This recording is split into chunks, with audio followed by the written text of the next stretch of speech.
John Simmons. I moved here 22 years ago. None of this over here was here. This was an isolated place. Nothing was here. And I worked hard. I took a wheelbarrow. It took me a year to clean this land up. And the city would not let me put a brick home here. They said I could only put a double wide. First, they told me I couldn't put nothing here because I tore the old trailer home down that my father-in-law had. And I hired a lawyer. He charged me $10,000 to get me to get on this land. And his name was, I'm trying to think of his name now. I can't okay, but now what's happening? But right now, the developer in this area, Trent Thomas, Roundtree Development, and their lawyers, is trying to take my land. They asked me to sell. I said I wasn't going to sell. They offered me $150,000 for my land just a few years ago. And you see what I got.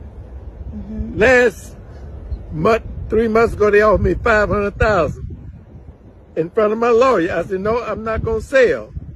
He called me, Trent Thomas, and say, his father called and say, I own your land up from back yonder. It goes way back there to your back door. And then his son called me 2 weeks ago and say, I want to buy your easement. I said, no, I'm not going to sell it. He said, I can force you to do it. When he said that, I prayed and I come up with my sign.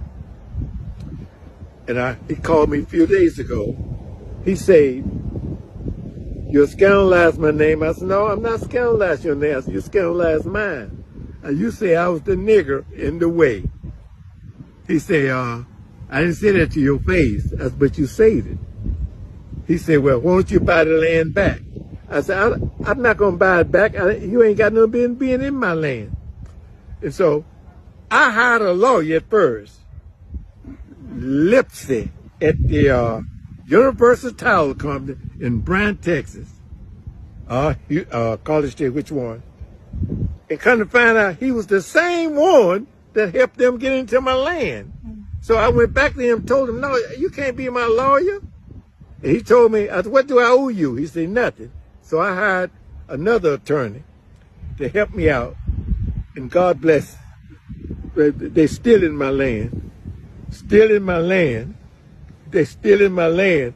I don't know how they got into it. I was going to give my nephew a part to build a house. And somebody said, you better do a title check. I said, I went to the record department. I own my land. And when I found out Trent Thomas was in my land, nobody told me how he got in it or nothing, but he's in my land and he's trying to force me out. They told me if I didn't sell, they're going to buy this on the other side, they're going to squeeze me in, and I was going to lose value. And so, I'm 81 years old, and this is all I have. And I prayed and asked God to bless me with this land. Now the enemy's trying to take it away. And they call me nigger in the way, right here. And I told them I'm a black man.